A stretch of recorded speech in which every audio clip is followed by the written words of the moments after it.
Shabana Mahmood comes on, she's thinking, if I just move them away from hotels, everybody will forget.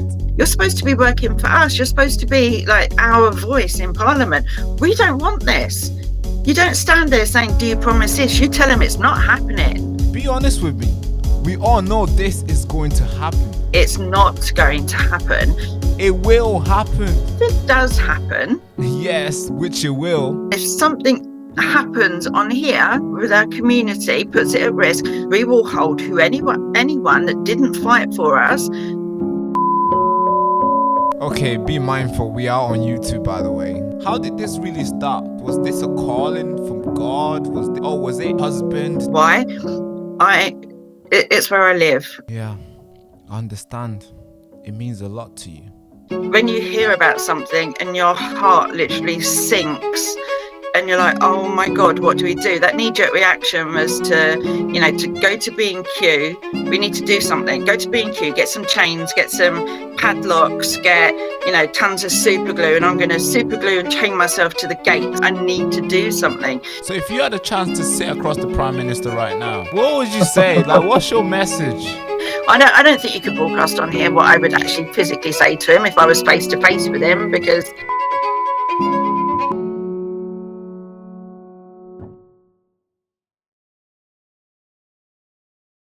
ladies and gentlemen, patriot, truth seekers, digital warriors, welcome back to the show again. This is the Baraka Show, and this time I'm not here alone.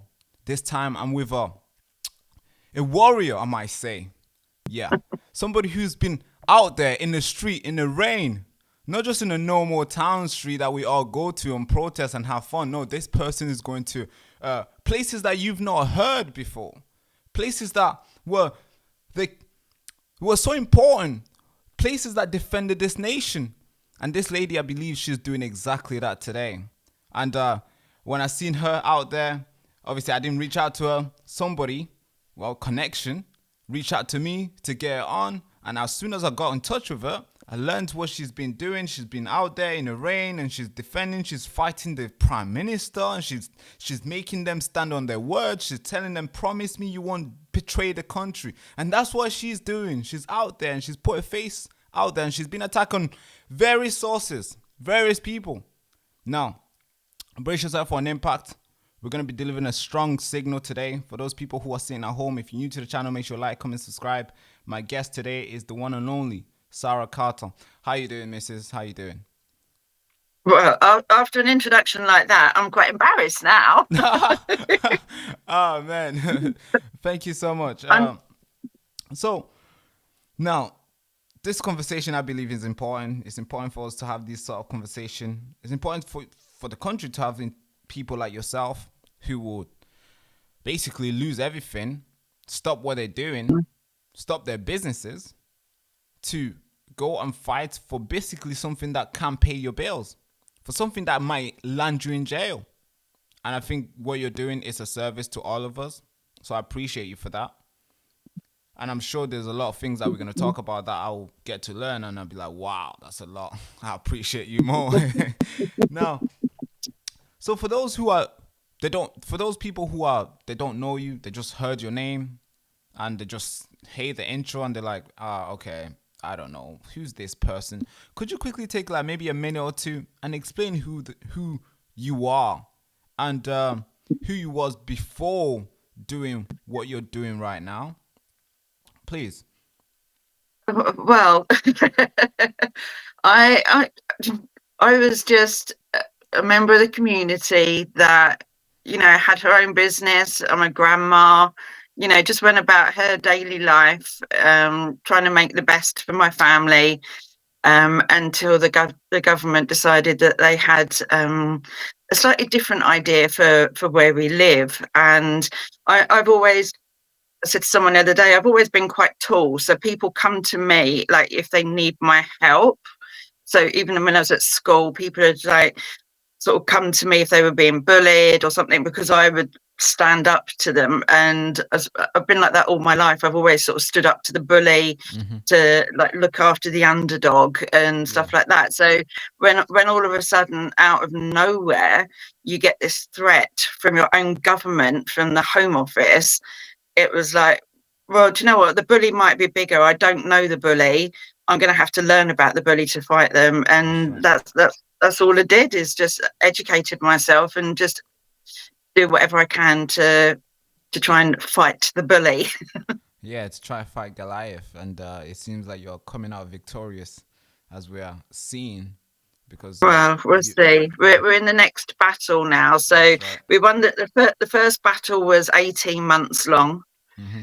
Then we've had a year of sort of a little bit of a reprieve, and well, 3 weeks ago the battle started again. So we're rallying the troops, Yeah, that's getting it. ready.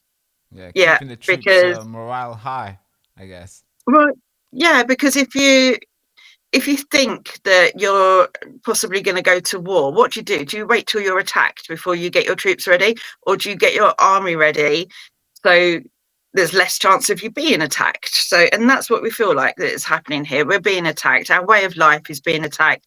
Our sanity, the safety of our children, just everything is being attacked, even down to our house prices and just how we would go, let's say, go about our daily lives. And so you either sit back and let them crack on with it, or you say no, and that's all we're doing, is saying no. Yeah. Now, so you've been a person who's out there, even in your own, young age. You never sat down and watched the bully occupy the spaces. You were the person who seen the bully and you stood up to them and said, "Hey, bear, you're not gonna touch me." And yeah, okay, I'm the sort that if there's a scrap happening outside the pub, I'm like, whoa, right, get in there and pull them apart. It's like, right, stop this yeah, now. I'll You stop this. know, I'm gonna get involved. and I think it helps also being a mum and a grandma that I can Mm-hmm. like quickly change to mum mode, Mm-hmm. where my voice goes from like, oh, hi, how are you, to like, stop it That's now and right. just give the look. And that's And I what. might have given that look to the Home Office on quite a few occasions. Mm. And that's how you've been doing to the Home Office and the people who want to to do what you're against. Now let's talk about what you're against and what you've been fighting. How did this really start? Save our Scampton. Could you talk about more on that? How did you get involved in this? Was this a calling from God? Was this maybe you woke up one day and felt like, man, I gotta do something? Or was it this husband told you like, Mrs. Babes, this is the job Oh for no. you? Or was it something like, hey, I'm tired doing what I'm doing. I want to figure out something else to do, and you figure out, hey, this is a thing that I like doing. How did you get in this?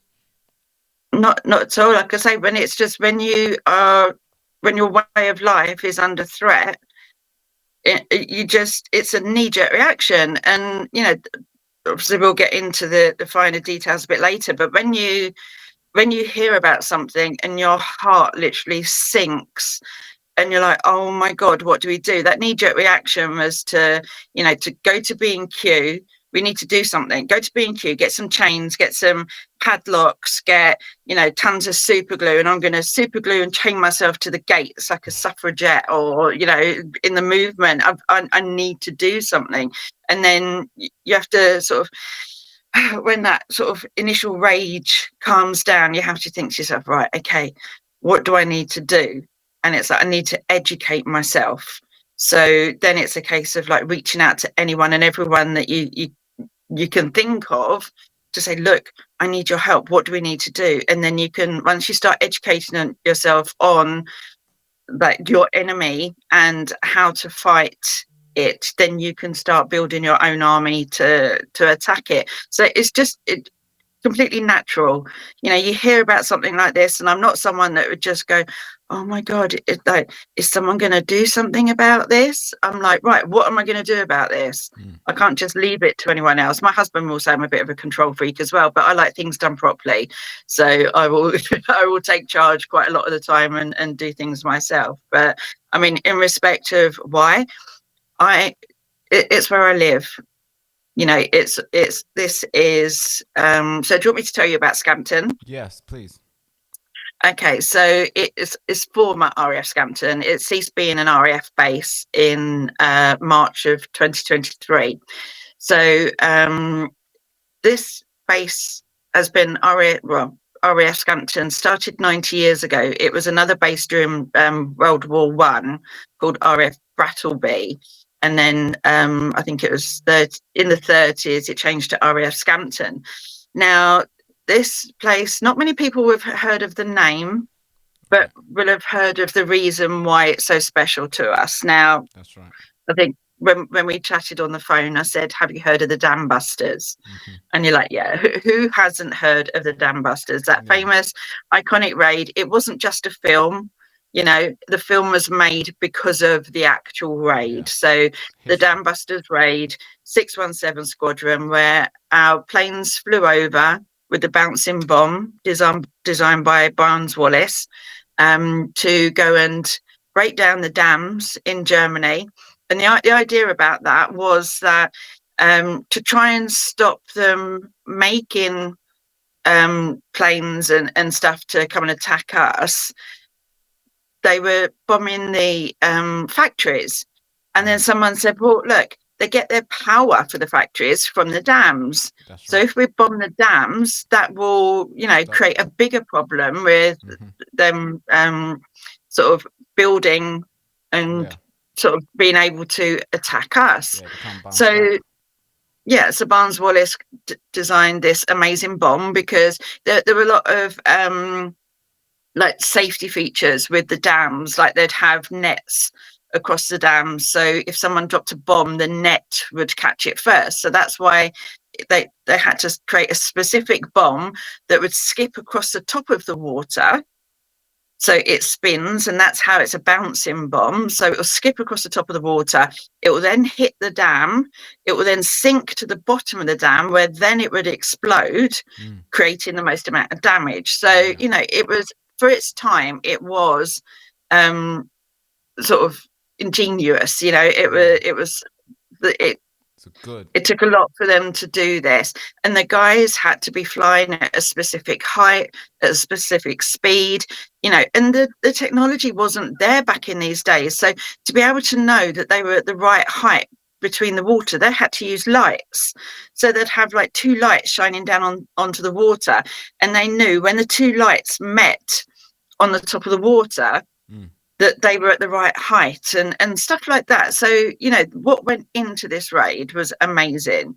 So that raid was flown from RAF Scampton.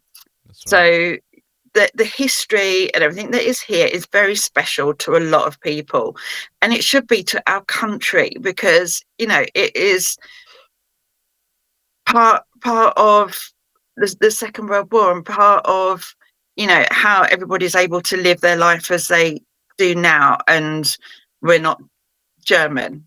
Yeah, that's right. Speaking English. Basically. Yeah. So it's something that we need to preserve. So when they said that they were going to cease it being an RAF base, our local council, West Lindsey District Council, were like, well, we're not going to let it go to rack and ruin once it closes, because with Lincolnshire being so flat, it's where they had all the RAF bases. Not all of them, but it's like the majority of the RAF bases for during World War II. It's very flat. It's not too close to the southern coast, but it's close enough to the eastern coast that it's convenient. So Lincolnshire is called Bomber County because there's so many RAF bases here. Right. And when they've been closing down, they've ended up being like a housing estate or a commercial estate, industrial estate, something like that. And it was so important. It was so important to everyone that, it wasn't just left to go to rack and ruin. Just turned into a dust place and turned into becoming a place where it can be hiring people and creating jobs and contributing to the local economy and all these cool stuff that gives back to the local people and stuff, and gets young people in work, and did something that gets created out of something that's been used before. So the plan that West Lindsey had come up with, and they spent years trying to get this plan together, and they had agreed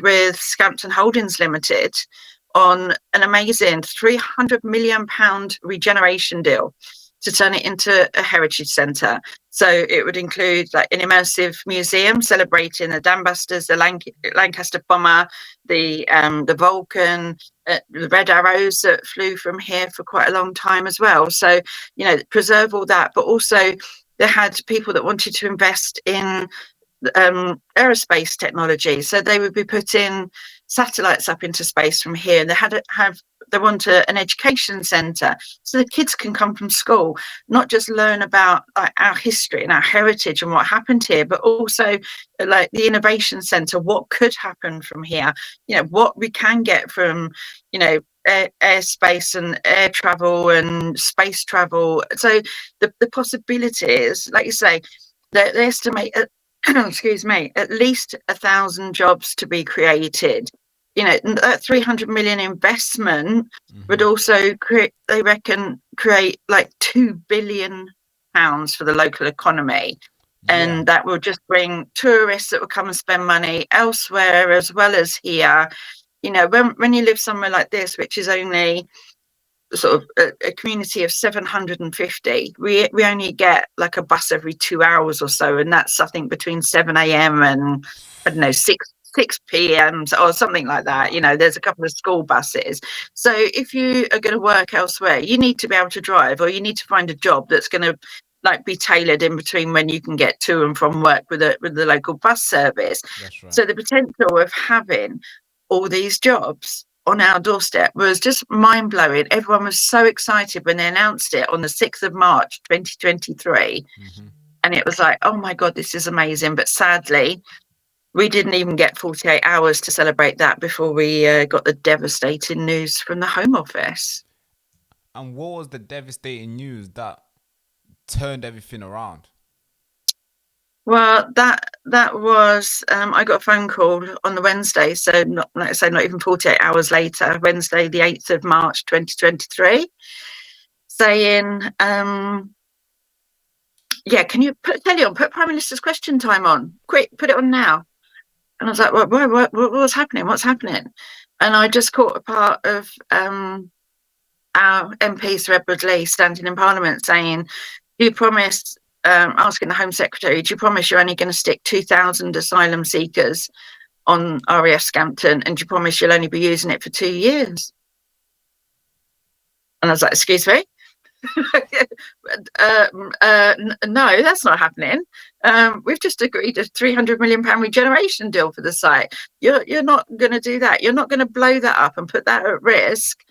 And it, like I say, a knee-jerk reaction was to go to B&Q and buy whatever I can to go and chain myself to those gates in protest to say, no way, you're not doing this, and to scream at the Home Office. Wow. So you was like, furious. You didn't want that going on. The fact that you seen them promising each other they're not going to do more than 2,000, not more than 2,000 people, you thinking, hey, how about nobody? Yeah, well, I did quite swiftly invite the MP round for a nice cup of tea and a slice of cake, and we had a little chat. And at first, he couldn't see why people would be so bothered, And I'm like, well, apart from the £300 million regeneration bill, this is Rishi Sunak, right? Rishi Sunak was MP at the time, and it was Sir Edward Lee, that's our MP, that was stood up. So I invited the MP, Edward, round for a cup of tea. And I said, like, you're standing in Parliament saying, do you promise this, do you promise that? I was like, you're supposed to be working for us. You're supposed to be like our voice in Parliament. We don't want this. You don't stand there saying, do you promise this? You tell him it's not happening. And he went, well, it's going to happen. And I was like, it's not going to happen. I said, and if it does happen, I said, and if something happens on here with our community, puts it at risk, I said, we will hold anyone that didn't fight for us responsible. I said, so if you don't stand up and fight for us now, and something happens here, we will hold you responsible.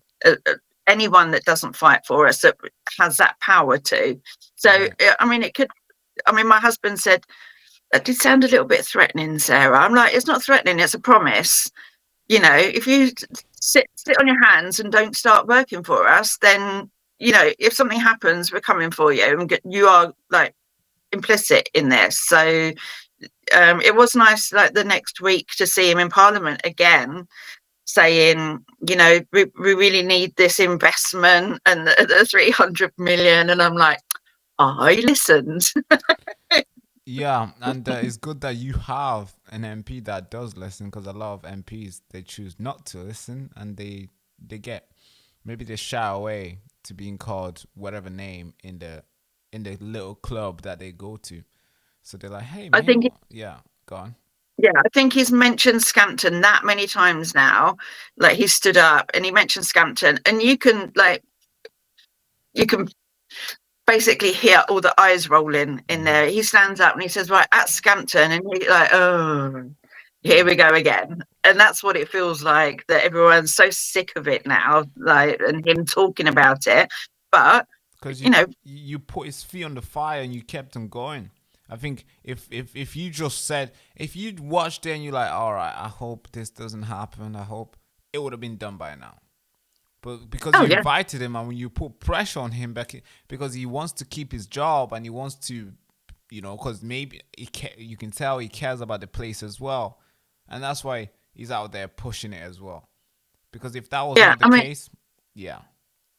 I mean, this fight's been fought from like so many different angles. So bear in mind, we've got, not just the Save Our Scampton campaign, but you've got other people that have come along and done sort of their bit as well. And we're grateful for everybody. But we've also, we've got our local council behind us. We've now got our MP behind us. We've got Scampton Holdings behind us. We're all working together. We support them. They support us. When the council was taking the Home Office to court for a judicial review, I was at the Royal Courts of Justice in London, being there, trying to like show we support them, they support us, and because we're seen as a greater force. And like, okay, if we're not going to win the battle from being attacked, like by, I don't know, Outside, the council, then you're going to have to deal with the residents. If not that's the true. residents, then Scampton Holdings. If not them, then the MP. We're not, you might win the judicial review, but we're still here in backup. So you've got to beat us as well. So it was like, yeah, let's join forces, all work together. And Yeah, so yeah, so the common, so let's just say the person who's going against you guys, or the person who you have not won yet, is the Home Office. yeah. Right. Now tell me, what's your battle with the Home Office right now? You had Yvette Cooper. I don't know how brutal it was with her, and now you got Shabama Mahmood.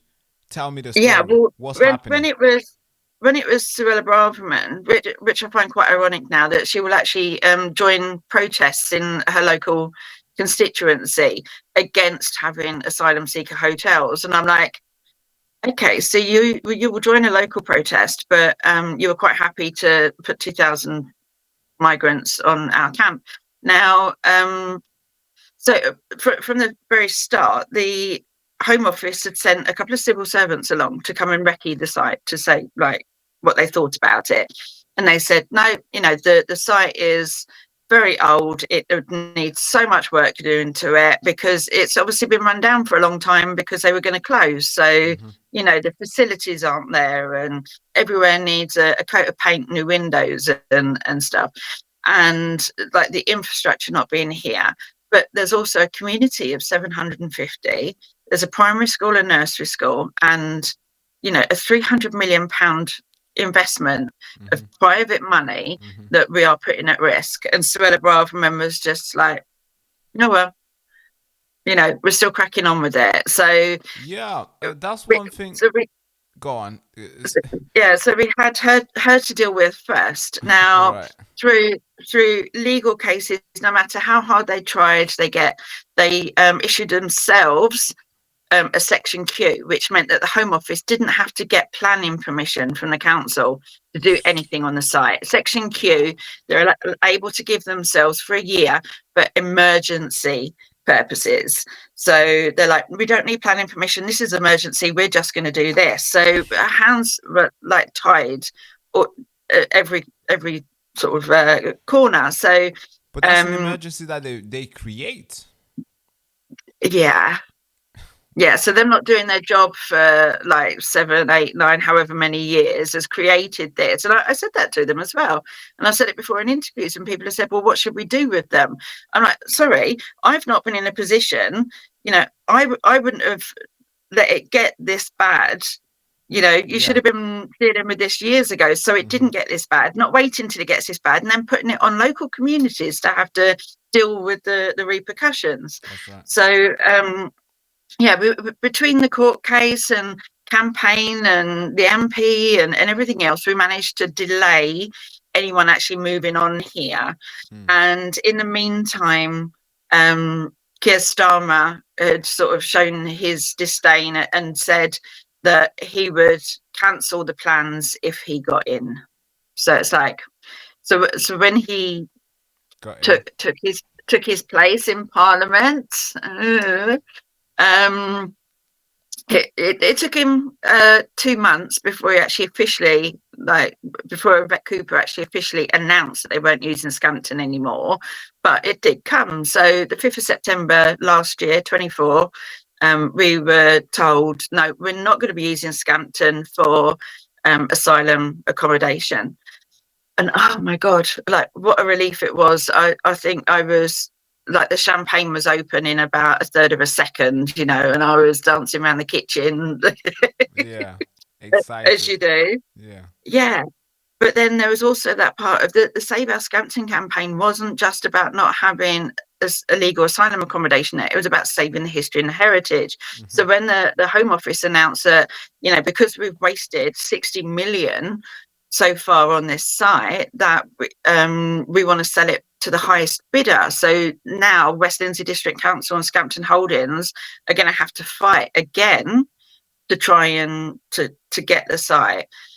So we've been doing that for the last year. And then obviously when Angela Rayner left as Deputy Prime Minister, he had a reshuffle, took Yvette Cooper out and put Shabana Mahmood in. And that weekend she announces, we're going to use military bases, because obviously she's just taken a new position. She knows the feeling in the country about what's going on with the hotels, and she wants to empty the hotels as quick as possible to stop all these protests popping up everywhere and the drama or whatever she wants to call it. So she's like, we want to use military bases. So straight away I was like, oh no, I don't like the sound of this. Yeah, and the Monday morning, it was like 5 to 7, I get a phone call. Have you listened to the news? So I put on the iPlayer thing, put the news on and listened to it, and an interview with Luke Pollard, who's the Armed Forces Minister. And he's working with Shabana to source all these military bases to put the asylum seekers on these mass sites. And in the interview, he was asked specifically about Scampton.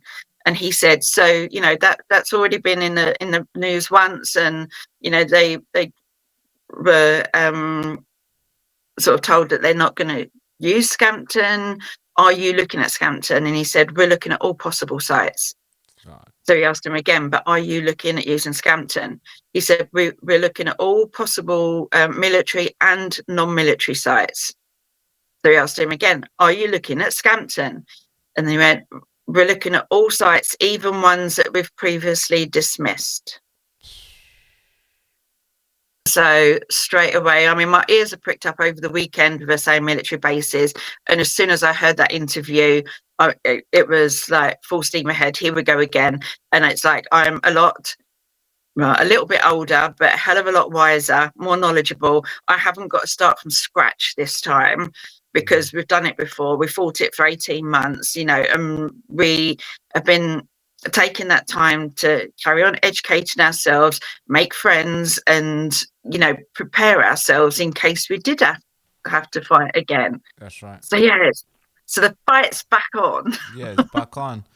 I mean, what a journey that you just took me through, man. I have to give it to you because, so you went through not knowing anything, not knowing that there was a problem, and you just baking your cake and you're just decorating and you're just having fun and you're doing your stuff. And then you get to know, oh, there's a problem. Oh, fuck, I gotta get out there. I'll stop the bakery and stop all this. Let me get, you take your aprons off, you're throwing it away. You're going out there, and then you see the Conservative saying, hey, we're gonna send 2,000 there, and you're thinking, no, no, no, no, you will not do it. And then Labour comes in, they're like, no, actually, we're not gonna do it. It's all right, we're not gonna do it. And you're thinking, should I put an apron back on? You're thinking, I'm not needed here. You're like, all right. And then 2 weeks ago, Shabana Mahmood comes on with obviously her team, and she has a new plan. And because she's getting so much pressure from the hotels, she's thinking, if I just move them away from hotels, everybody will forget. And then that brings you back on. What a journey, man. So you're fighting Shabana. Go on. I think people sort of like misunderstand a little bit, because you hear the term like military base, army base, and or former army bases, so ones that have previously been closed down and just sitting there derelict or whatever. But I think a lot of people are under the misconception that they want to use military bases so they can detain them, because they see them as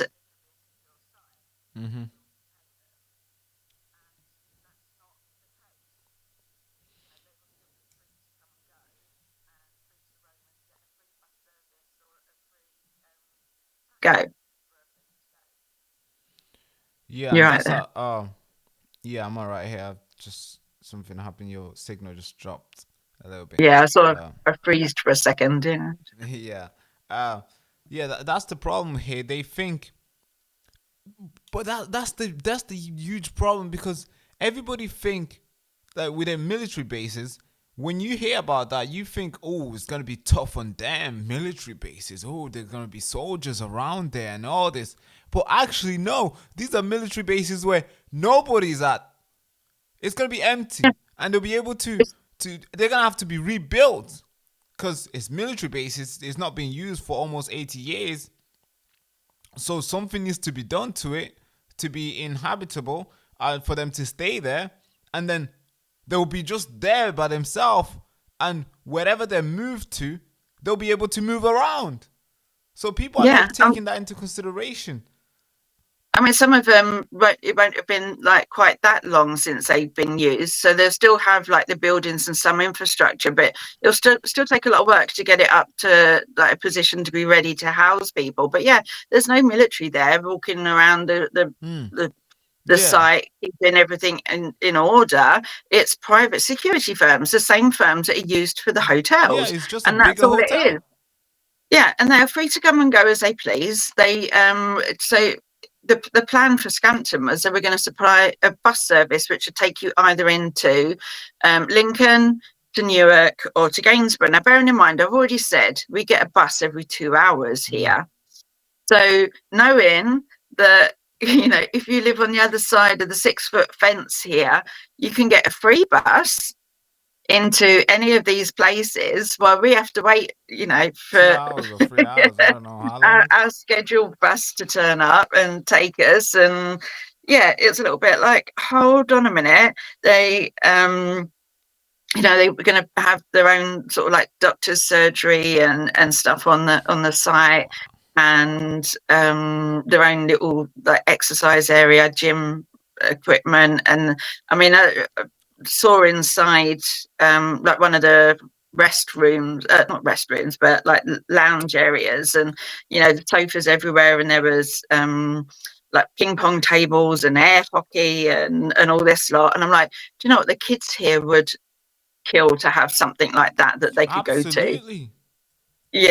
It would just look like a youth centre or something like that. And I'm like, okay, the kids would love that. And that's just sitting on the other side of the fence, then they can't use it, That's the strangest part I see. Because when I was growing up, when I was, just entering the country, I think, I believe when I was 12, there used to be there used to be a lot of parks. And these parks, they weren't just like, just rides and, just silly rides and that's it. No, there used to be like a little building aside, and inside is like a ping pong, and there'll be somebody operating the park. There'll be a lady, Sometimes there'll be cakes. Sometimes there'll be FIFA game. We'll play Xbox. I remember we this park named where obviously I don't live there anymore in Manchester. So we used to go there every Friday after high school. Every Friday we go there because that was the place for all the kids. If you were from Salford or somewhere around the place, you used to come there every Friday. That was the place where young people used to come because they had Xbox, we could play a game, they had ping pong, they had a pool, they had all these things, and they used to have all these ladies who used to work there. And sometimes they would have these guys who would come and teach, first aid and all this thing. Yeah.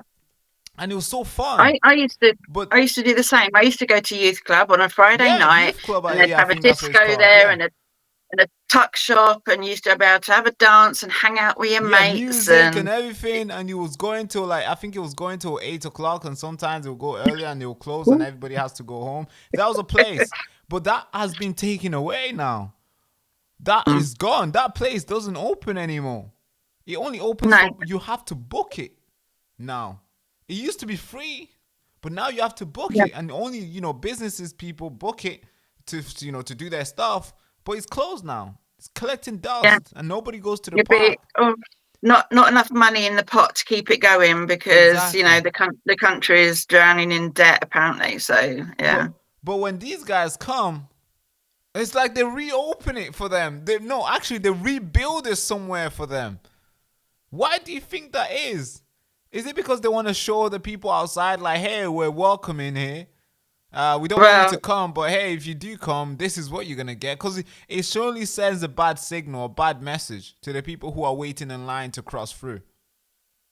Yeah, I mean, in the very beginning, I thought it was sort of, they want to show that, we're kind and compassionate and, we'll look after people. But like, how many people exactly do they want us to take in? Because in the last year, people coming over by boat have come from, I think it's 83 different countries. Now, is there 83 different countries at war? And if it's because their life is in danger because maybe they're gay or something like that, and they'll be persecuted in their own country, when do we then draw the line to say, no, that's enough people, we can't take anymore? Or do we just take every country's, person that feels at risk in their own country? We can't do that. You have to draw a line. And I think that line to any normal, sensible person should have been drawn years ago. And it's like the government have lost their pen, and it's like, oh, well, we're not going to draw a line then. We'll just let them keep coming.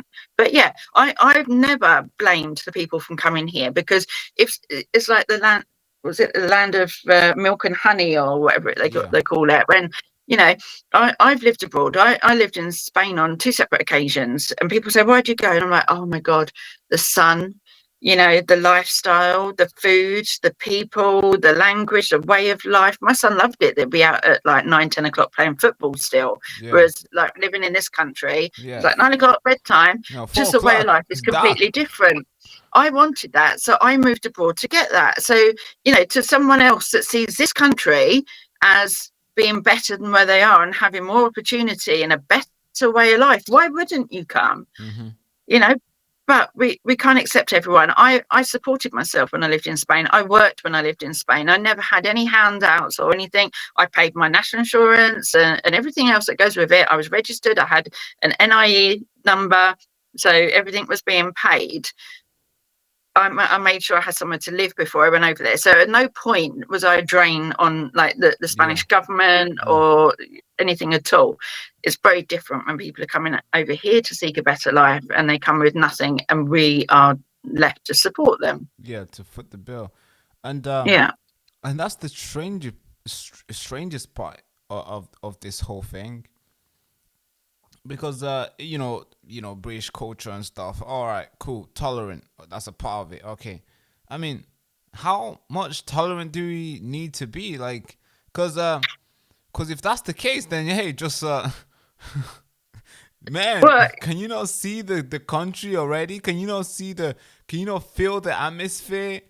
People are angry, and it's getting to the point where they're just looking for anything now, where now they can believe any prophets who come around to say they're gonna save them, And that's the problem. I think that's where we get to the point where bad actors might emerge and they might get so much following and do really horrible stuff. Now, let's talk about the illegal migrant stuff. Obviously, we've been talking about that, but let's actually get deep into it. How many more can we really take?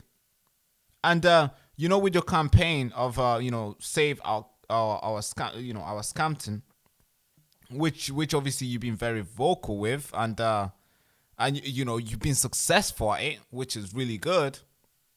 Now, yeah. I wanna. So that was a Facebook group. So we encourage people that follow us that maybe want to come and join the protest or can help with the protest or the protest camp if we need to set one up. So we encourage people to join there. We also had a petition, and we had I think it was just short of 80,000 signatures on it to say, look, this, and it was signed by historians, vets that had served in the military, just normal people, residents. So we've had great support from across the country and further afield as well, because the Dam Busters raid had people. The guys that actually flew in the raid were from not just England but Canada, a lot America, New Zealand, Australia. So we've had support from all these countries and further afield as well. So it's been great. But we just have to get the word out. Which we're gonna get straight. We're gonna talk more about what will happen next at the campaign, and obviously as you're fighting Shadowy Mahmood, I think you're gonna need more armors, peacefully, of course. I'm talking in a metaphorical sense before you two. I haven't got any boxing gloves coming via Amazon later. No. No. So Save Scampton is obviously a lot of, the message from yourself is to protect the heritage, to protect the history, and to protect the local economy, because you feel and you think that if you were to create jobs around there, it would be far better than to put guys who will just sit and do nothing and sit and walk around. 2 billion. Yeah. So £2 billion to the local economy. Mm-hmm. But obviously that's your message, that's your campaign to protect the heritage and the value that this place can provide to the local economy.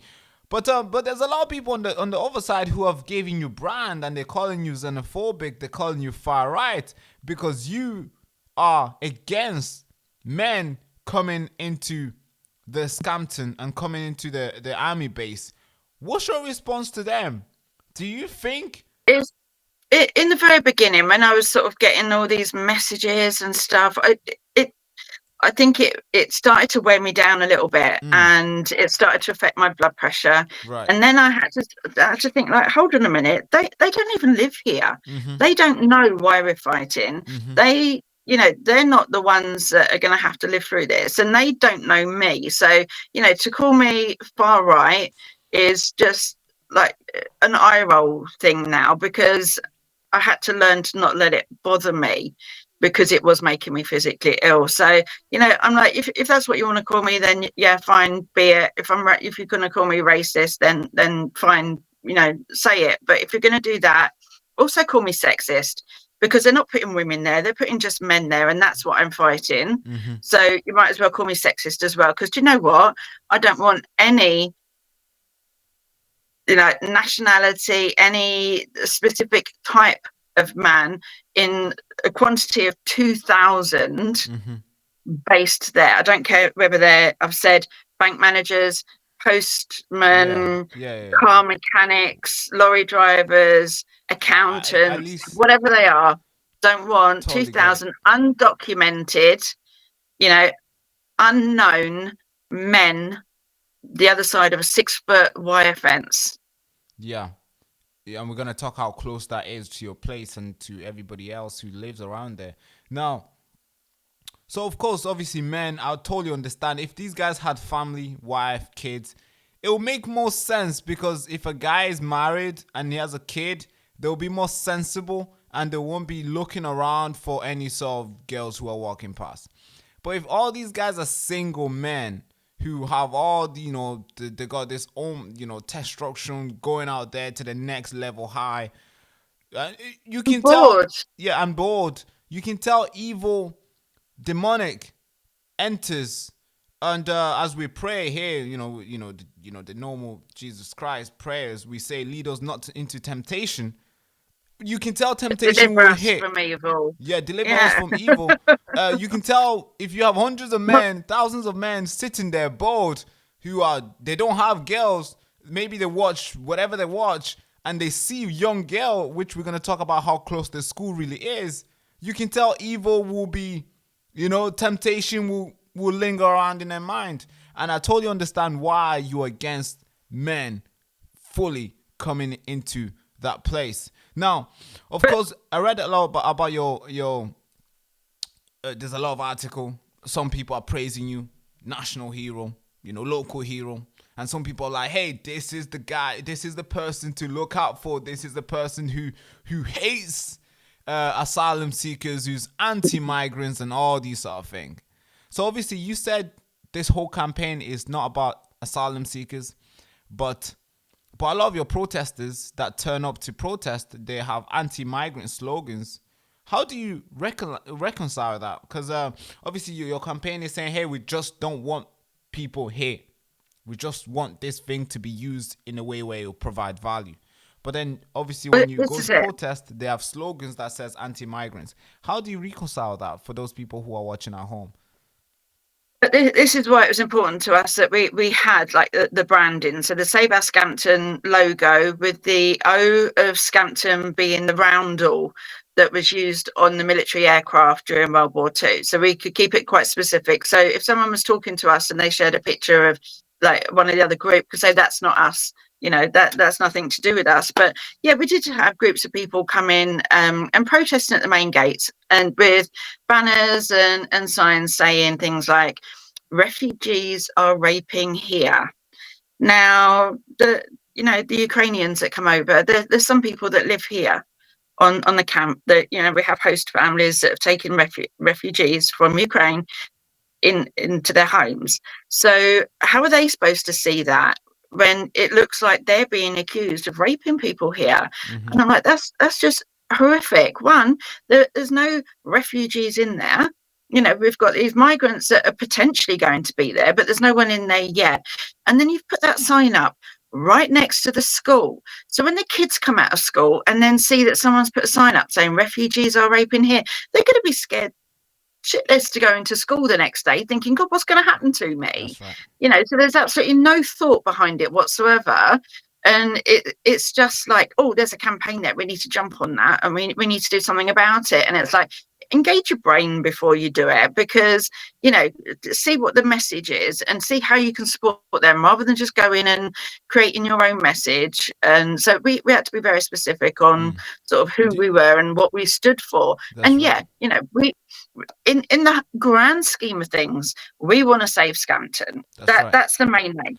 We want to save it from not just illegal asylum. We want to save it from the Home Office trying to save money and selling it to someone, to turn it into a recycling centre or something like that. We need to save it on every single part, including the fact that we also have to think about the people that live here and how they will be affected by 2,000 illegal migrants. Now, the starting figure is 2,000, and that's being put in buildings, like military buildings that are here, but also in porter cabins, which if, with some of the Google Maps images, I think the one I showed you with the territories marked out where the housing estate is, that picture shows you like some of the porter cabins still on the apron before they removed them again.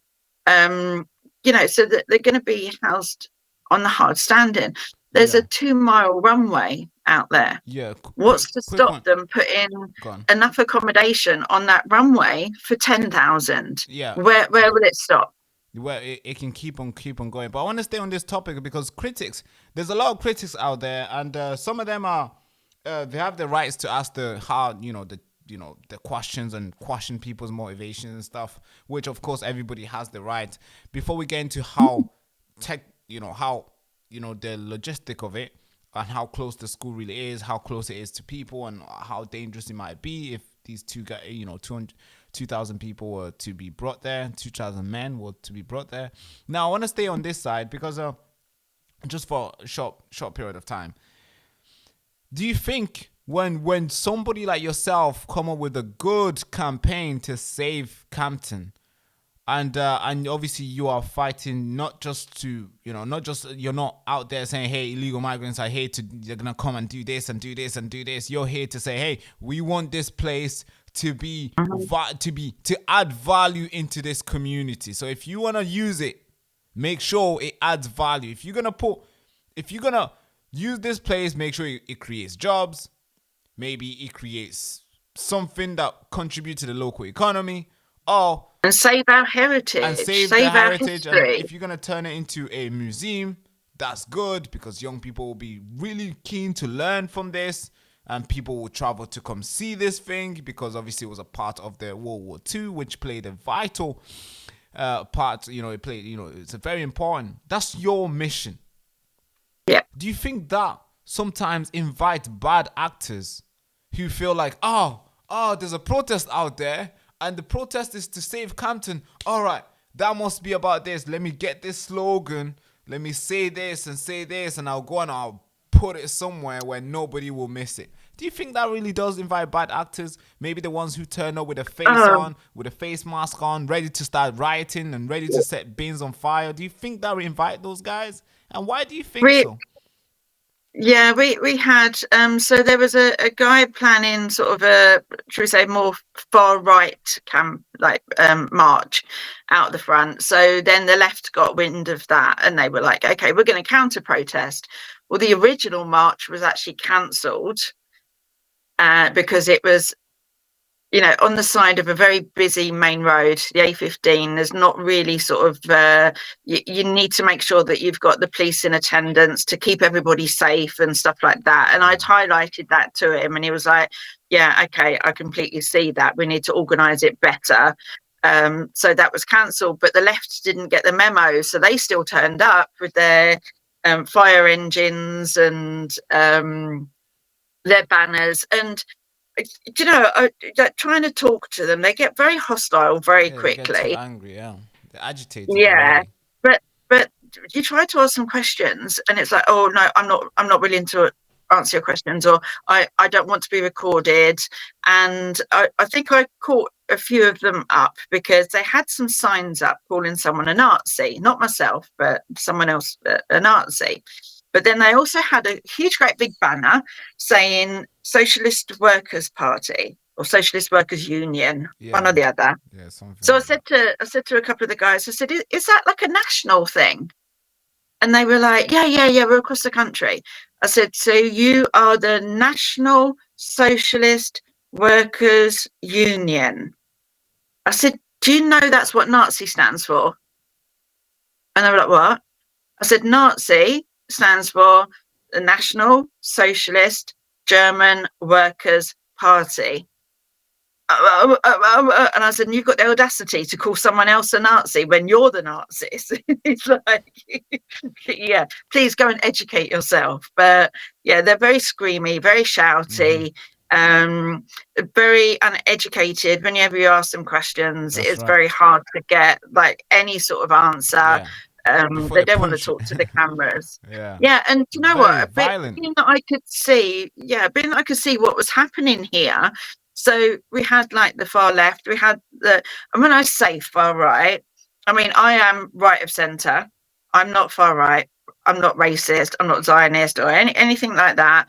But the leader of this group that I used to talk to, because keep your friends close and your enemies closer, and I wanted to know what he was going to be up to. So, and he actually wanted me to sort of like join his side, and I'm like, no, it's never going to happen. But he carried on trying for a long time to sort of like join forces. He was asked, so what is it that you want then? What is the aim of like your campaign? And he said, well, Britain for the British. And someone said to him, does that mean no blacks? And he just said, well, ideally, but that's never going to happen. So when I call him far right, that is why I call him far right, because his views are so like off the scale. It's horrendous. And the fact that I'm not going to name names. He'll know who he is, and quite a lot of people will know who he is. But he wasn't even born in this country.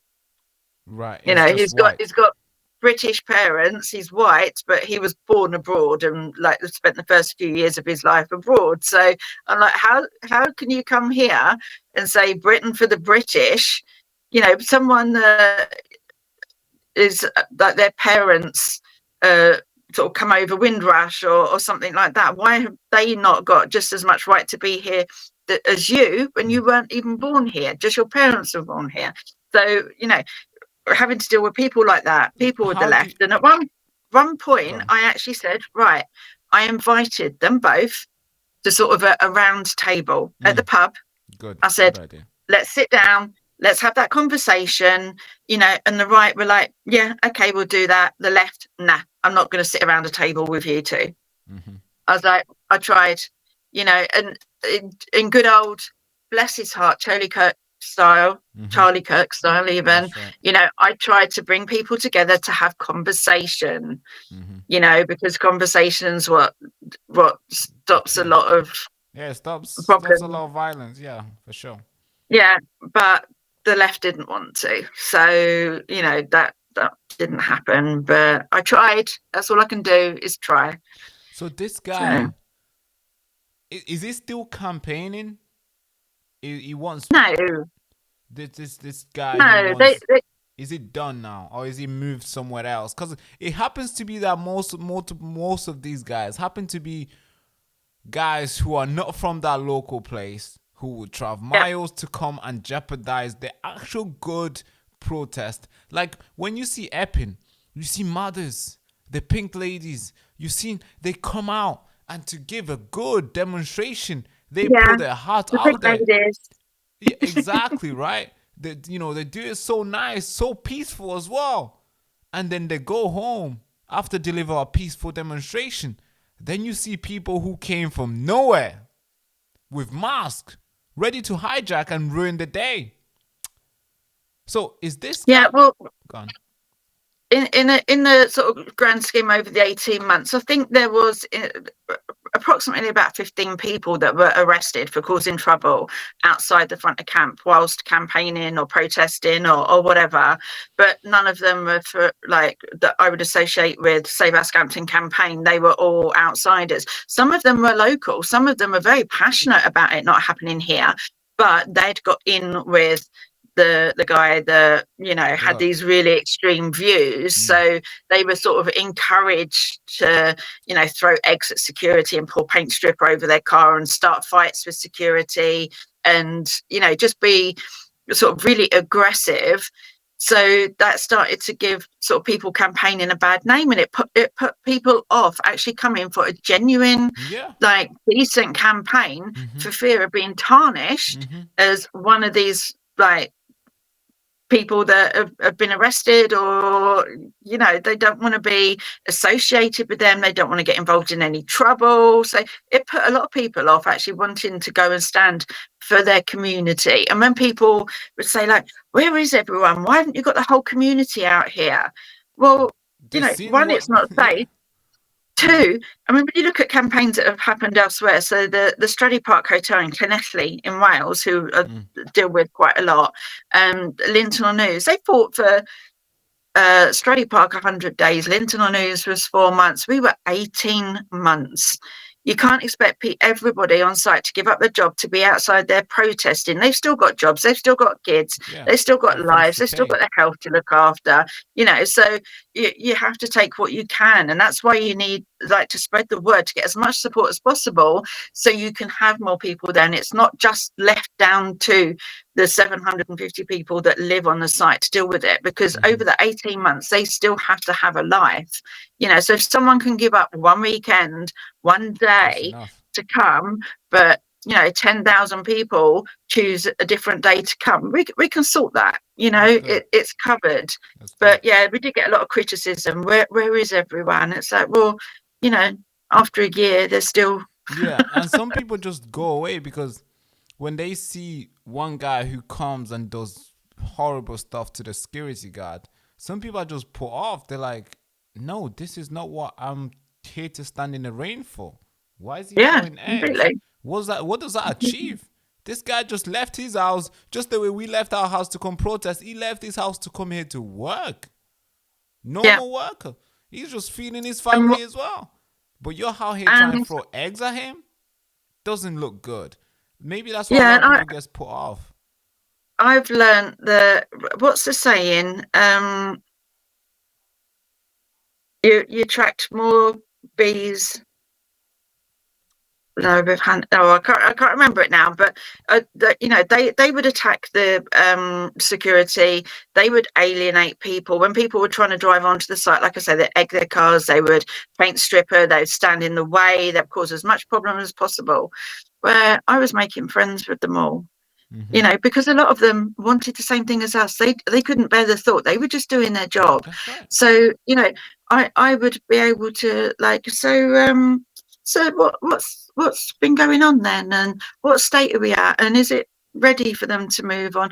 Oh well, no, the kitchen's not even been installed yet, or they've not even done this yet. So I would be able to sort of like pick up pieces of information from different people that were working on the site, were contracted onto the site, which gave us that little bit of an edge to be able to know when we needed to ramp up the campaign, when they're going to start thinking about moving people on. But then those relationships get fractured when you've got people up there egging their car Yeah. and pouring paint stripper on their car. That's when you see, It's crazy.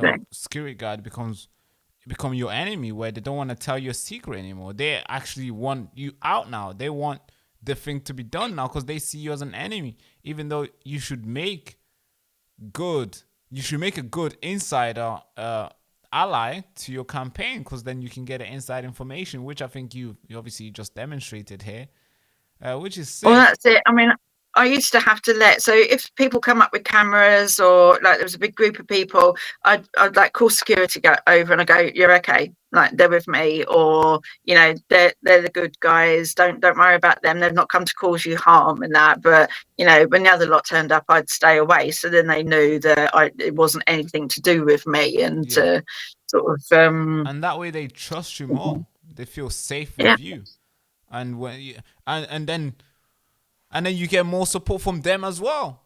Encouraging their bosses to like, hey, are we really doing this? Obviously without them getting fired. Well, yeah. If only. They'll get fired. You won't see him again. But I mean, these security companies, right, that are working in these hotels and working on these mass sites, they are private security companies that are contracted by like Securitas. And Securitas are contracted by Serco to sort the security. And Serco is contracted by the Home Office. Yeah. So when you figure that if you've got a security guard like getting paid minimum wage, 12.21 an hour or whatever it is, right, that private security guard needs to make their little bit of profit and pay everyone. So then they're charging Securitas what they need to. Then Securitas needs to make their little bit of profit and pay like the private security firm, and so they'll bill Serco. But then Serco also need to make their little bit of profit and pay Securitas, who's going to pay the private security firm. So the bill that actually comes to the Home Office is big from our tax money is huge, because you've got three companies all trying to make a profit. That's right. The bureaucrats is huge. There's so much layers of bureaucratic. There's so much layers. It's not like the home of if the home office was just paying the security guard, the ones who are on the ground, it'll be cheap. But yeah, I mean, I was privileged to get like quite a lot of information from a lot of different places. People will contact me and say, I work in this or I work in that, and I found this out. And you couldn't believe everything you heard, because there would be people trying to like spread lies, but also, so I had this guy come and try and tell me something, and he's like, oh, this is happening. They're moving people on Wednesday at this time. And I'm like, okay, can I ask what your source is, please? And he was like, my brother overheard someone talking about it down the pub. Your brother and overheard somebody talking about it. Okay, That's a thanks good for your sauce. information. Duly noted, but I think I'll trust my sources that I've worked really hard to get. And when you hear things like Def- the security company where we're charging, I think it was like £72,000 for the month in security, and if you were to pay all four security staff minimum wage, even like pay people in the offices, that's a, then their insurances, the national insurance, tax, and everything else, it should have it's a cost good the company profit. about £45,000 a month, but they were Wow. charging £72,000 a month. So every month they're Wow. making 30 grand profit. Wow. Well, It's a 25 grand business that profit. they would not want to lose. We have to say it's a business that they would not want to lose. That's it. Yeah, it's like Serco just have this open checkbook or like an Yeah, they have unlimited a credit card monopoly. of the taxpayers' money, and Mm. it's like they're just given free rein to do And what they want with it. and it's good for them because they don't have to negotiate. It's the government. The government doesn't negotiate. They're just like, hey, how much is it? Oh, is that all you want? All right, done. Cause they're not making. It's not like Shababa Mahmood is out there working hard and making sure every cent is valued at at whatever she's getting. No, she's like, oh, we have the money. I'm sure we're gonna charge them more. Council tax is Did going you up soon anyway. It's fine. did you see the It's news insane. yesterday with the taxes? So like for getting asylum seekers to like dentist and doctors and consultant appointments, Mm. they had one taxi firm build them, and I think it worked out to like £345,000 for the month or something. It worked out like 4 million a year in Is that taxes one to get place? people to doctors. And this was just one specific firm. So, Jeez. where that firm covered, I do not know, but you spread that out across the country. How much are we paying in taxi fares to get people uh, to doctor's appointments? Yeah. It's absolutely crazy.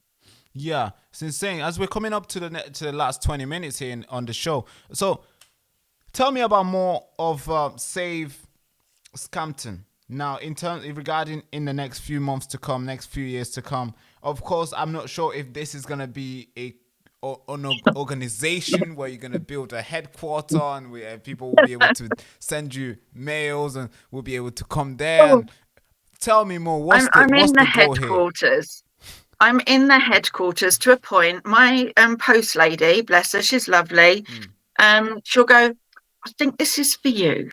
And it'll either say, because someone's seen me on the news or something, there'll be like a parcel or a letter. I've had like so many cards and stuff being delivered, and it just says Sarah Carter, Save Our Scampton campaign, Scampton. And the post lady is like, well, you're the only Sarah Carter that lives on here. So, and you're the only one running a campaign. So I guess it's for you. And then when we had the protest tent, the protest camp as well, the post lady is saying, I can't really leave the post at your tent on the main road, but I'll leave it at your house because it says, Save Our Scampton campaign, Scampton protest camp. So Mm. it's addressed for the protest camp, but I'm not allowed to leave it there. So Mm-hmm. I'll leave it at your address for you. And I'm like, Wow. thank you.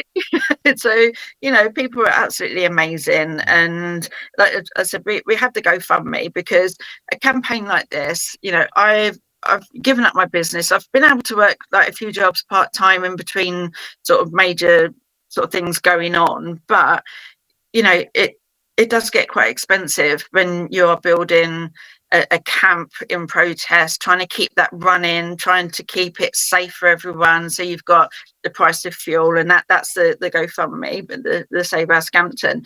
Now that was actually started 2.5 years ago, and it paid for all the banners that we were able to put out over Lincoln, like So, telling people what's happening. mm-hmm. We had like over 50,000 leaflets printed and delivered to Say. nearby towns and stuff. So we had an army. I had like a leaflet coordinator, bless her, Say. who I would deliver all the leaflets to, and then she would dish them out and make sure that people weren't doing the same road twice. And it was like we had to use military precision to sort of like Say. work. And Sick. So like the banners and everything else, it costs money. So we started the GoFundMe, but of course all those banners and stuff like that, they've either been sort of taken down because we won, got taken down by the council, or they've deteriorated in the weather over the last 2.5 years. So we're having to do it again. So I've increased the limit on the GoFundMe, and I'm just asking,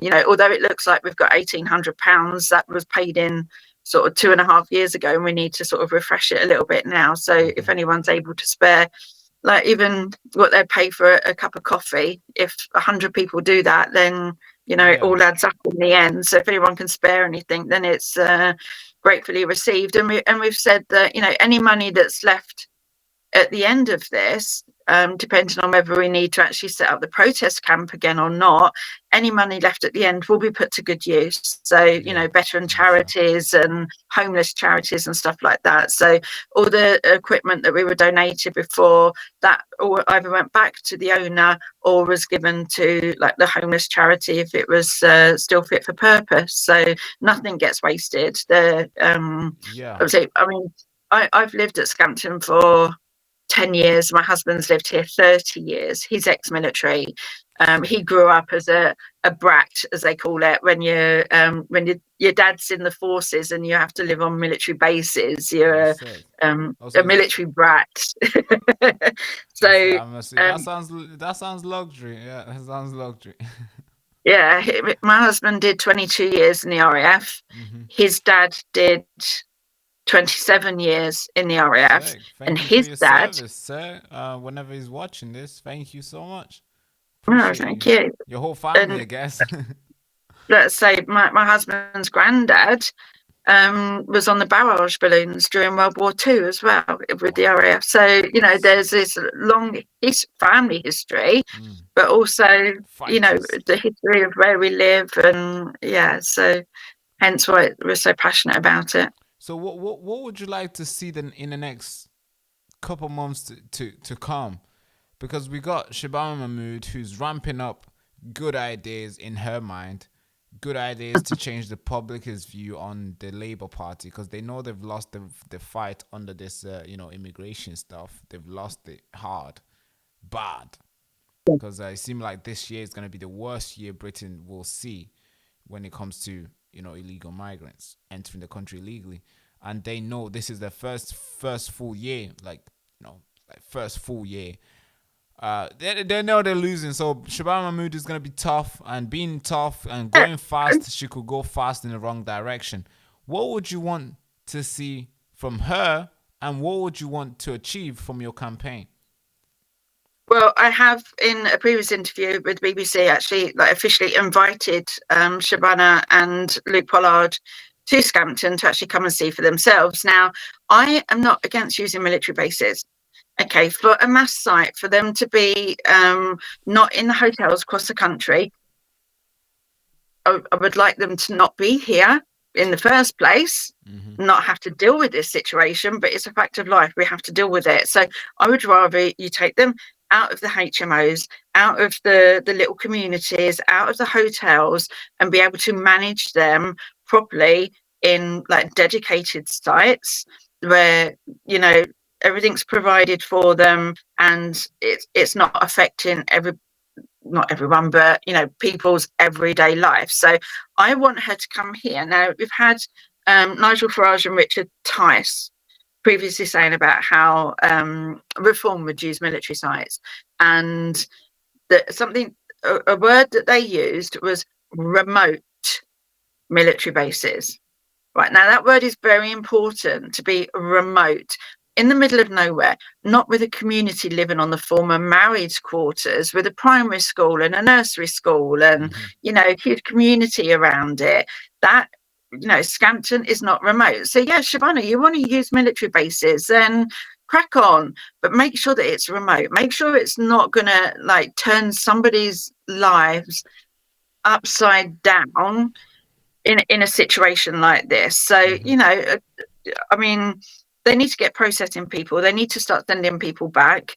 But in the meantime, yeah, use military sites. But I want Luke and I want Shabana to come here and actually see for themselves what they're putting at risk, how passionate we are about this place, and come and walk around the community, and you tell us if you think that you would feel safe if you lived here, because I'd be you'd be lying basically if you said that you would, when you come and see the situation that we're in. So Right. yeah, I would like them to come and see for themselves, and to as swiftly as possible say, we are not using Scampton, but we're also emptying the hotels, and we're going to get this problem sorted. That's your ultimate goal for from the government. I mean, that's a lot of things you're asking for. You know what I mean, right? That's a lot of things. Yeah, I would say you're being maybe Optimistic. very, very optimistic for her to travel there. Oh God, but you never know. You had the chance to ask the last government to promise you that they would not do. This government before they got in, yeah. Yeah. Oh, this government. You had the chance to ask them, hey, promise me you won't do it. Will you stand on your word and all this thing? And obviously, the tide has switched, has changed. You are slowly noticing that the word means nothing. So, well, yeah, when you look at sort of the winter fuel allowance, and the promises without raising tax, and they went so many the amount of promises. things that they have backtracked on, and the fact that the MP for Lincoln, so not our MP, but like the 5 miles away Lincoln City, so he worked quite hard with us on the campaign, and was the go between Labour and sort of the whole fight. And yeah, he worked really hard for that. But since this has kicked up, we've not heard like hide nor hair of him. So it's like, are you still fighting for us, or do you know something that we don't? And this is going to happen, so you're keeping out of the way. But Yeah. you're if Labour do push ahead with this, then you're going to make yourselves look again Against like the you people. can't be trusted because you backtracked, but you're also going to make your MP for Lincoln look a little bit silly because you were telling him that, yeah, we're making a promise to say we're not going to use it. So, they're just going to make everyone look silly. Yeah. So if you had a chance to sit across the prime minister right now, what would you say? Like, what's your message? Would it be the same? Like, stick to your words, or will it be something else that you've developed across the since the last 18 months of you campaigning? Well, 2.5 years now. I mean, 18 months of campaigning, and like I say, we had a year's break, but we still have been fighting for 2.5 years. But I don't think you could broadcast on here what I would actually physically say to him if I was face to face with him, because Let's be you'd have to civil. bleep Yeah, be most civil of it with it. out. Let's be But YouTube. It's get a grip of what you're letting happen to this country. Get a grip of the boats. Get the navy out fighting for us, and stopping all these boats coming over. Make sure there is legal routes so people that do need it can be processed and then be brought here. But the genuine ones, we need to get this problem sorted and basically pull your finger out, because we've been only been in for a year, and this is a situation that was left to us by the Tories, but you're in a position now to change it, and you're not changing it. This one in, one out, we had 3 people leave it earlier in the week, and yesterday the 3 people that replaced them arrived, so that net number hasn't gone down at all. We've got rid of 3 people, but less than like in the same week, we've had the 3 that are replacing them, a family, come over yesterday. And it's like, how is that supposed to be helping us? How long has that plan been in place? And that's not changed any of the situation. It's all lip service all the time. We're sick of it. And, Keir needs to actually get someone to do the job that he's unable to do, because he's shown that he's not fit for purpose. The whole system's not fit for purpose, and they need someone in there that knows what they're doing and has got the parts to do it. I was going to say the cojones to actually to get things done. Yeah, make that's a right. stand for this country. Yeah. Yeah. So your message, of course, obviously, I can tell you held a lot back. But but your message is quite swift and clear. Like, get the grip out this situation. You're letting the country run into something that's becoming very ugly, unrecognizable. And yeah, at before we close it down in the next 10 minutes, I want to focus on this story, on this part of the story here, because I mean, this whole channel, the reason why we do this, we have free slogan that we stand by, and the thing that literally keeps us on our mission. And the one thing is to literally shine the light on the truth, advocate for justice, and contribute to a more informed society. Now, advocate for justice. We've seen what happened in Epping. A young girl, Yeah. nice, soft young girl. She seen a guy hungry. She had a pizza. The guy sat on a bench next to her. She offered him a pizza. He got aroused, and he wanted to have a baby with her, and he sexually assaulted her. So, for advocating for justice, that's what we're all about. Now, this camp that they want to bring these guys into, 2,000 people in, is near a school. Yeah. Tell me more about that. It's next to the school. So the school is right in the corner of the estate, but it's up against the fence for the actual proposed asylum accommodation. And it's just a normal metal, like wire fence.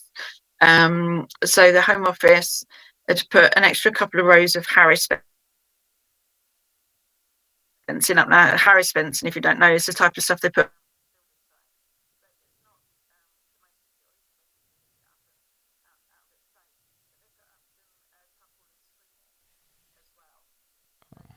Your camera, 2 seconds, your camera has gone off. The fence.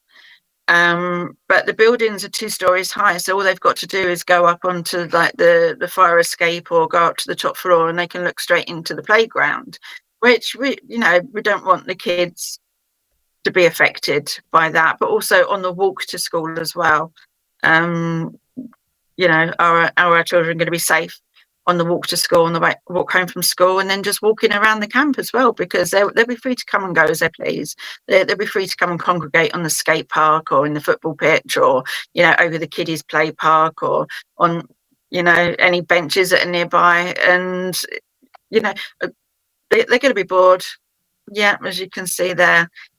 So this is how it looks. They're trying to get 2,000 illegal migrants in the green side. Yeah. The community is approximately 250. No, 700. Sorry, 750. Sorry, people, and they're trying to get 200. 2,000 illegal migrants in there. Migrants. So there will be more of them than you guys, and all these guys will be men. Outnumbered 3 to 1 approximately. And then you got a school there. Basically, you're sharing the school to them, and yourselves is literally in the middle. Yeah. Yeah, that's terrifying. Given what we've seen from Epping, where they were allowed to walk around, and we're in this situation where this guy now is arrested for 12 months, which is quite sad that he's been arrested for only 12 months. That's disgusting. That's really... You're valuing that finger to the girls and to the family and to the country. Yeah, basically they're saying to that girl that your trauma is only worth him suffering for 12 months. She's going to suffer for a lifetime. Yeah, exactly. Well, yeah, they reckon he'll be out by Christmas, and it's like, wow. That poor girl, her family and her friends' trauma that they'll all go through, because you can't say that if that happens to a friend of yours that you're not going to get physically affected. So all those people that are affected by that are going to have that for life. She's going to have to live with that for life, and he's going to be out potentially by Christmas. Yeah, and the parents, the country is upside down right now, and we have to go through that, the event for... Well, this is basically another scar in the country's history, but for him, it's just nothing changes for him because he's here illegally anyway. He has no work, so it's not like he's missing out something. It's not like, oh, I'm gonna miss out the wedding. Oh, I'm not I'm gonna going to lose be. my job Oh, because I've got a criminal record. Oh no, no. But for him, it's nothing. Nothing has changed for him because he was just looking to get a place. Now he's been secured a place for 6 months or 12 months, however long he stays there. So actually, it's better for him. I might even argue. Than for the Still got girl. free room and board. Yeah, he's just not free to roam and sexually assault young girls whilst he's in there. That's Now, the when we difference. go back to this situation, basically they are putting you guys in the same situation. They've not learned from Epping. No. And because you guys are quite small, it seems like it might even get even worse. Yeah.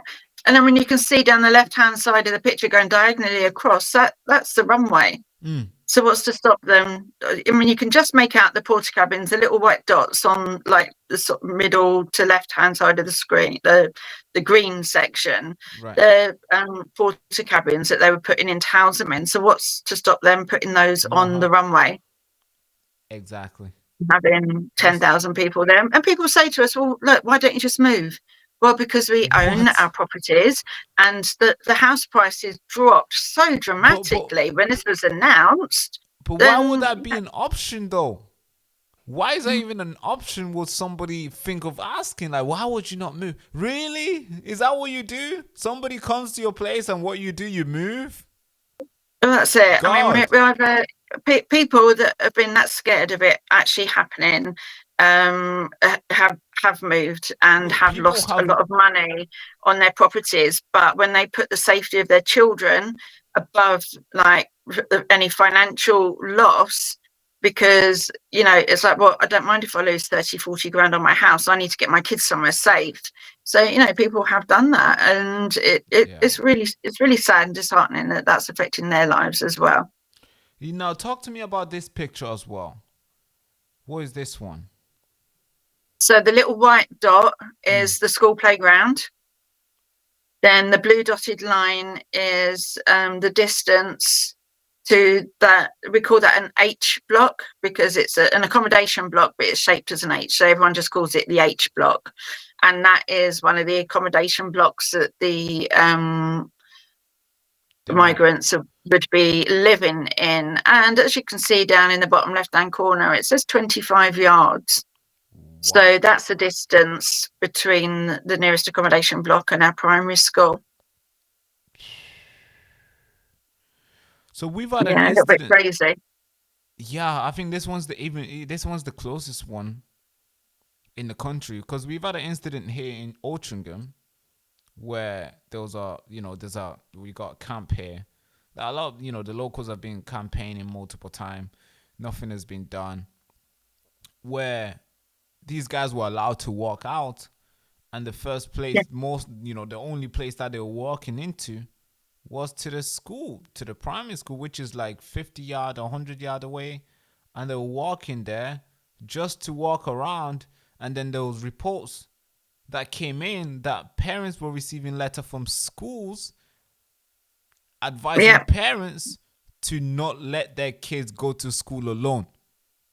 Why? Why is that? There's even been instances. Man, it's insane. And there's even been instances, with Sarah White, one of the ladies from Epping, she famously got arrested for holding the flag on the balcony at one of the protests. That was brutal. I'm going down on Wednesday to support her, join the campaign at Westminster on the 1st of October, going down there whilst Prime Minister's question time's happening inside.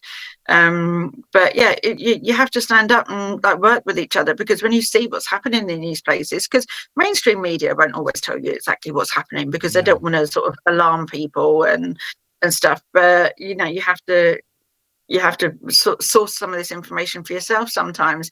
And I was following Sarah on her X account the other day. She was live, and she was outside a school that was actually in lockdown Oh because yeah. someone had been arrested the previous day for being in a different school ground. And yeah. Um, they weren't arrested for being in the school ground. They were arrested for not attending their court date. So they were arrested, let go, and then again the very next day they were in a different school ground. Now, like, sorry, it's too much of a coincidence. What are you doing there? They Yeah. had the police helicopter out. The school was on lockdown. The kids were locked in their classroom, being told to sit underneath the table because they weren't aware of what's happening. Mm-hmm. You know, I think the kids were told that they're in one of the classrooms that there was a deer running around in the grounds, and they wanted to keep the kids safe, It's but to not insane. worry them, right? It's But the insane. parents were locked outside the school, wondering what the hell was going on inside. Yeah, I mean, exactly. they the parents were told, no, look, the school's locked down. There's no one in the school, so the kids are safe. So, Then why is it you're locked still going down? to worry, Yeah. but the kids don't know what the hell's going on and if they're safe or not. So, yeah.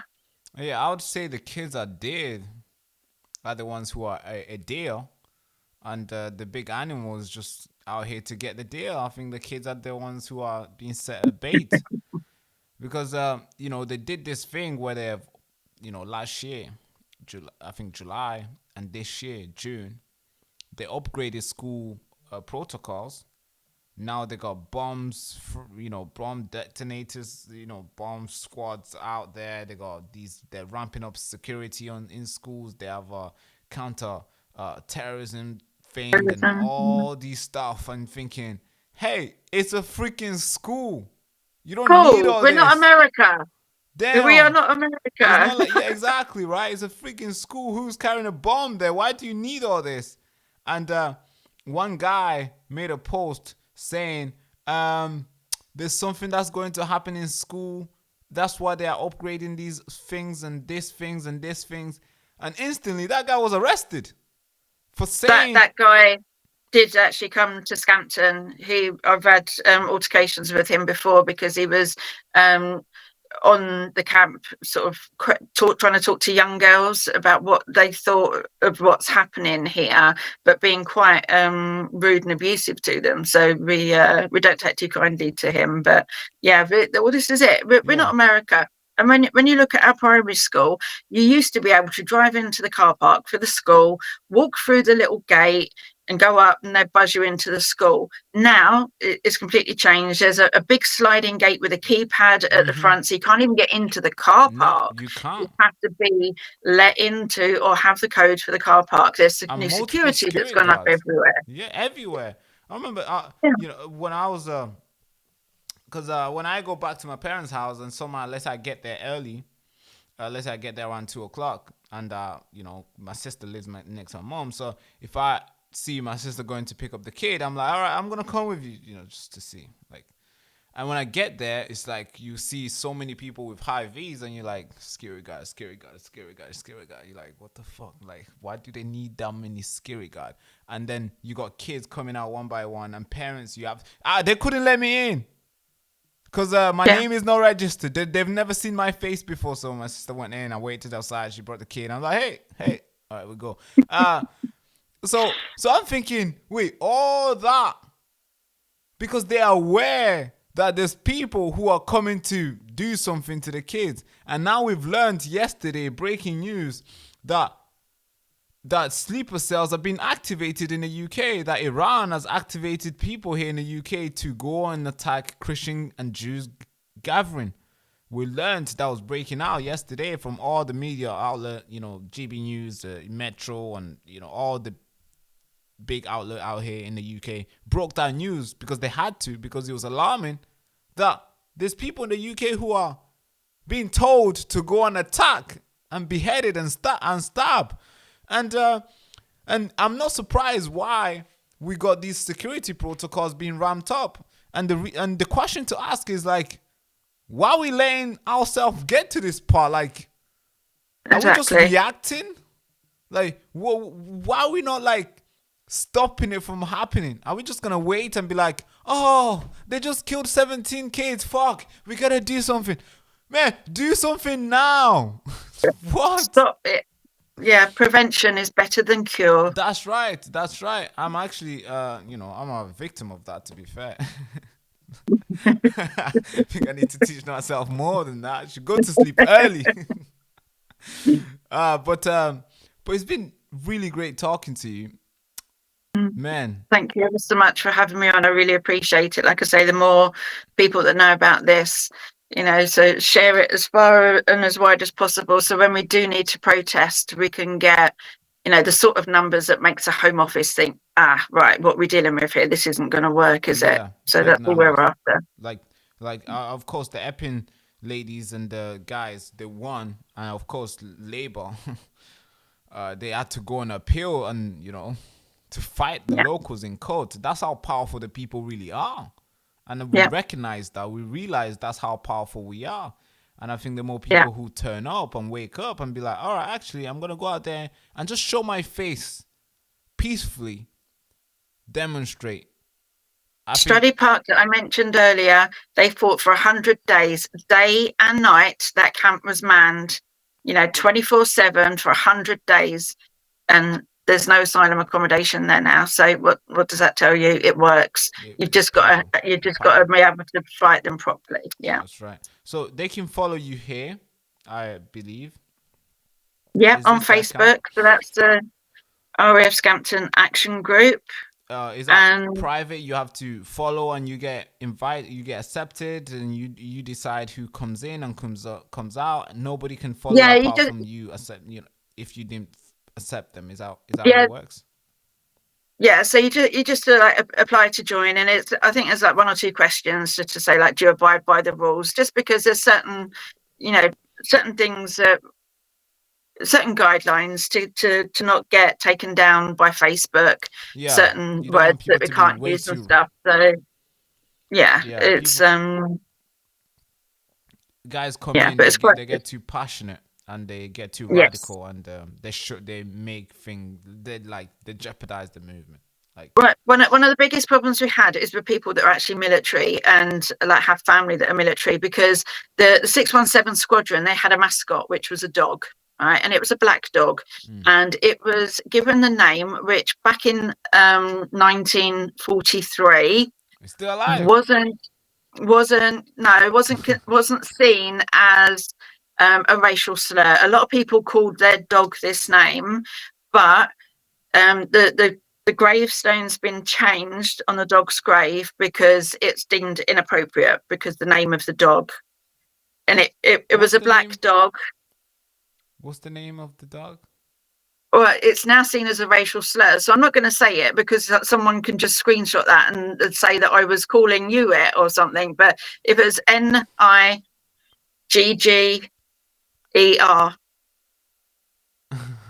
What?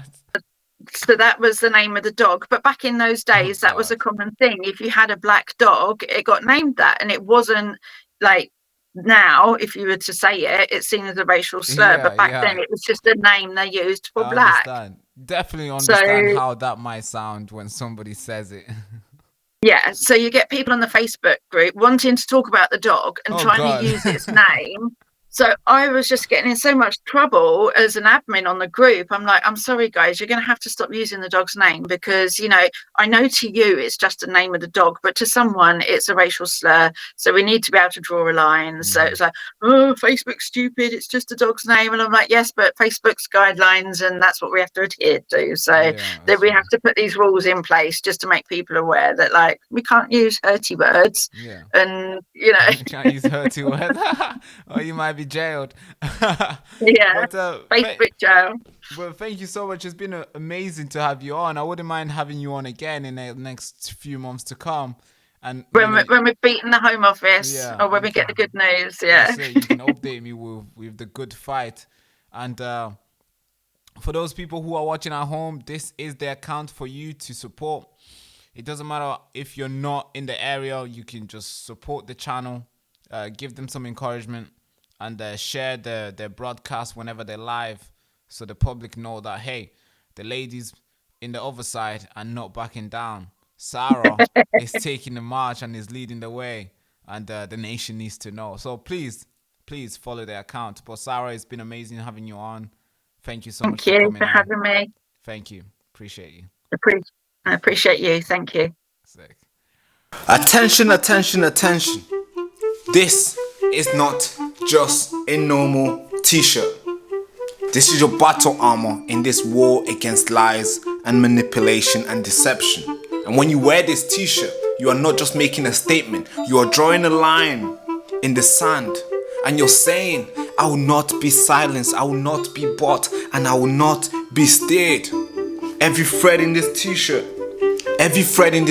screams defiance. Every letter of I found the truth, not propaganda. Or maybe every letter of the nation needs to know is a rally cry out for independent thinkers, disruptors, the people who refuse to bend to the mainstream media narrative. We need your fund, and this is your chance to stand up, to speak out and fund the fight for the truth.